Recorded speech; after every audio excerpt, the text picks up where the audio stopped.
Hello guys, welcome back to my YouTube channel. So myself Atharvo and I am currently studying into Smolensk State Medical University, Russia. So पहले video में आपने बहुत बार बोला कि हिंदी में बोलो या मराठी में बोलो. So this video will be in Hindi, somewhat Marathi. So we are going to focus on the negative and positive points related to our university, that's Smolensk State Medical University. So पहले आप university के बारे में जानना चाहते हो detail में, तो मैंने पहले वीडियो डाला है एक रियलिटी ऑफ स्मॉलिंग्स और tours of our university also. So let's first see that video and then focus on this video. This video will be on the topic related to somewhat negative points and positive points related to Smolensk and related to university, how is the university does MBBS abroad worth it or not. So let's start our video. If you are new on the channel, तुम्ही जर नवीन असाल चॅनलवरती तर channel subscribe करा. Please do subscribe to the channel. If you are interested in MBBS abroad related to any university, if you want fee structure or information, please text me on the number which is provided on the screen, or text me on the Instagram Explore with Medico. The ID is display on the screen. So let's start our video. चल तर आपण व्हिडिओला चालू करूया. तर पहिले आपण negative points आणि पॉझिटिव्ह पॉईंट्समधले पॉझिटिव्ह पॉईंट्स पाहूया. तर पॉझिटिव्ह पॉईंट्स पाहायला गेले तर आमच्या युनिव्हर्सिटीमध्ये सिक्युरिटी खूप स्ट्रिक्ट आहे. सिक्युरिटी पाहायला गेली तर सिक्युरिटी म्हणजे की हॉस्टेलला टाईमच्या आधीच यायला लागतं. 8चा टायमिंग आहे रात्रीचा, तर त्या टाईमच्या आधी हॉस्टेलला पोचायला लागतं. ते त्या पूर्ण रशियामध्ये कोणत्याच युनिव्हर्सिटीला 8चा टायमिंग नाही आहे. सो आमच्या युनिव्हर्सिटीला girls as compare to boys जास्त आहे. So there are more girls as compare to boys in our university. So next if we see about fee related strictness, म्हणजे फीचं काय आहे की तुम्हाला फी एकदमच द्यायला लागते. तर ह्याच्यामध्ये फीचं पण काही जणांना प्रॉब्लेम होते, काही जणांना स्प्लिट करून पाहिजे असते फी, तर तसं बिलकुल नाही आहे. त्यामुळे हा एक निगेटिव्ह पॉईंट आहे की आमच्या युनिव्हर्सिटीमध्ये फी स्टार्टिंगलाच पे करायला लागते. तुमचं ज्यावेळेस कोर्स चालू होईल त्यावेळेसच तुम्हाला सगळी फी पे करायला लागते. नंतर पाहायला गेलं तर हॉस्टेलची स्ट्रिक्टनेस लेवल, सिनियर्स वगैरे असतात, तो रूम क्लीन वगैरे ठेवायला लागते. सो तिथं पण हलगर्जीपणा करून चालत नाही. सिनियर्स वगैरे खवळतात, तो पण एक पॉझिटिव्ह पॉईंट आहे की क्लीनलीनेस हा इम्पॉर्टंट आहे आपल्या ह्या जर्नीमध्ये. तो आपल्याला ती सवय हॉस्टेलमधूनच लागते. ते एक पॉझिटिव्ह पॉईंट्स आहेत. नंतर पाहायला गेलं तर टीचर्सची teaching level as compare to India कोणत्याच कंट्रीमध्ये भेटणार नाही तुम्हाला. पण आमच्या युनिव्हर्सिटीमध्ये strictness as compare to other university खूप जास्त आहे. कारण प्रत्येक डिपार्टमेंटला एक असे टीचर्स आहेत की जे वो टीचर्स करके ही लेते हैं पढ़ाई. कुछ भी हो जाए पर को या आपको पढ़ना ही पड़ेगा. ऐसे कुछ डिपार्टमेंट्स में एक दो टीचर्स है कि पूरे फोकस से ही पढ़ाई करनी पड़ती है. We celebrate all festivals of all states in our university. I will make one video on the festivals, to which festivals we celebrate. So we will focus on that festival in the other video, now not in this video. So that is the one of the topic related to festival and sports. I will focus on the next video. So this is तुम्हाला depression येऊ शकतं किंवा तुम्ही nervous होऊ शकता. बिलकुल नाही. साधारणतः 60 ते 65% महाराष्ट्रीयन मुलं आहेत. बाकी गुजरात आणि MP साईडचे आहेत बाकी मुलं. आणि त्यामध्ये साधारणतः टोटल काउंट केलं गेलं तर 60% आमच्या बॅचला तरी 60% गर्ल्स आहेत. सो गर्ल्सला हा युनिव्हर्सिटी एकदम प्रेफरेबल आहे. आणि युनिव्हर्सिटीची फी पण एकदम नॉर्मल आहे, जास्त पण फी नाही आहे. सो ते गेलं तर तो पण एक पॉझिटिव्ह पॉईंट्स बोलला जातो की सगळे फेस्टिवल सेलिब्रेट केला. बाकी युनिव्हर्सिटीमध्ये बिलकुलसुद्धा सेलिब्रेट केले जात नाही इतके सारे फेस्टिवल जेवढे आमच्या युनिव्हर्सिटीमध्ये सेलिब्रेट केले जातात. युनिव्हर्सिटी पण इव्हेंट्स वगैरे अरेंज करते, तर तो पण एक पॉझिटिव्ह पॉईंट्स आहे. नंतर पाहायला गेलं तर सिनियरचं कॉपरेशन स्टार्टिंगच्या फर्स्ट डेपासून ते एंडच्या लास्ट डेपर्यंत पूर्णपणे सिनियरचं कॉपरेशन भेटतं. सिनियरचं कॉपरेटिव्हनेसमुळंच आपल्याला कुठं काय आहे ते सगळं समजतं. कारण आमच्या युनिव्हर्सिटीला एकच कन्सल्टन्सी बिलकुल काहीसुद्धा हँडल करत नाही. जे काय आहे ते सगळं सिनियर्स करतात.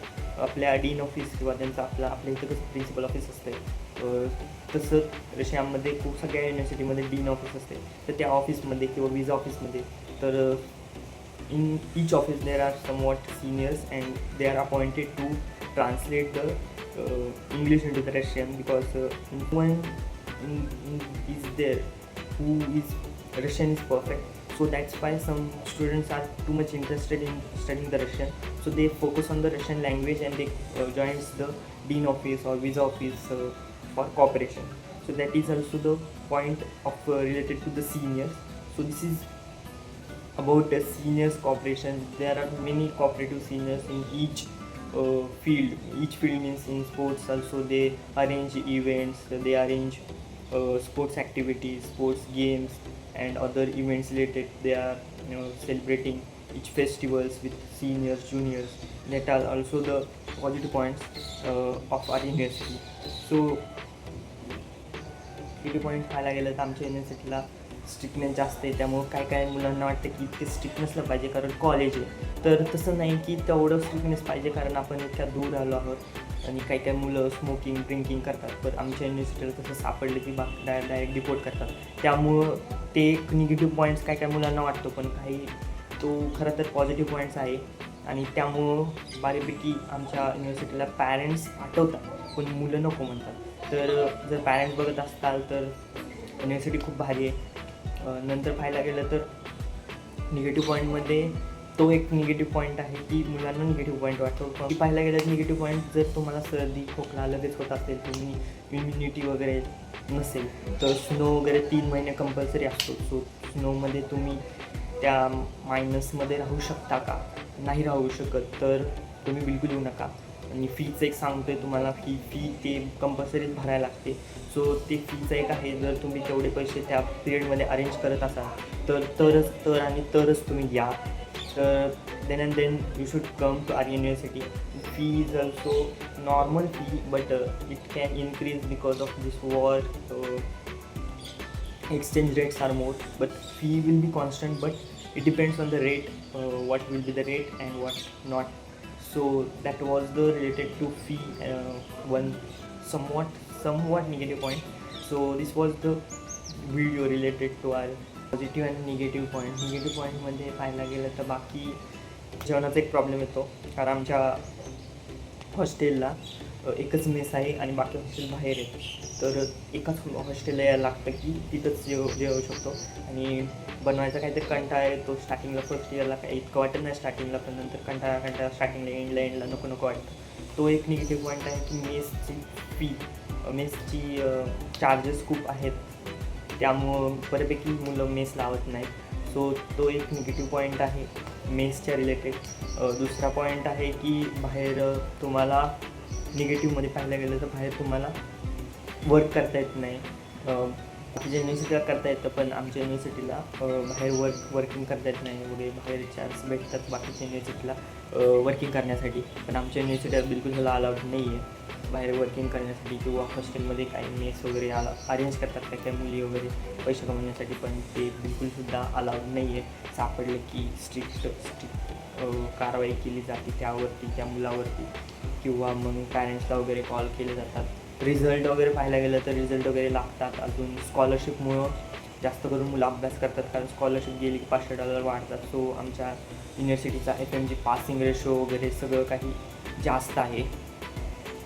तर हेच आहे काही आमच्या युनिव्हर्सिटीला चांगली आहे बाकीच्या युनिव्हर्सिटीपेक्षा, कारण हे पॉझिटिव्ह पॉईंट्स आहेत. जे निगेटिव्ह पॉईंट्स आहेत ते निगेटिव्ह मी सांगितले तुम्हाला.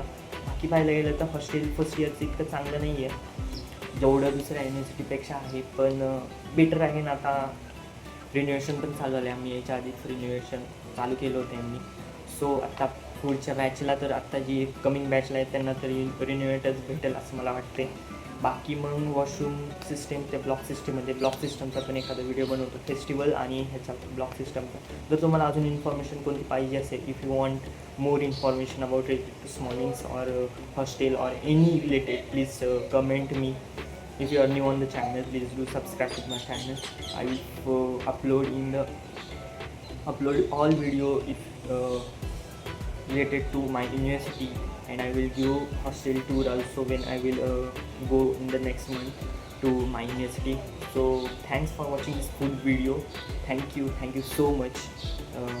See you in next video.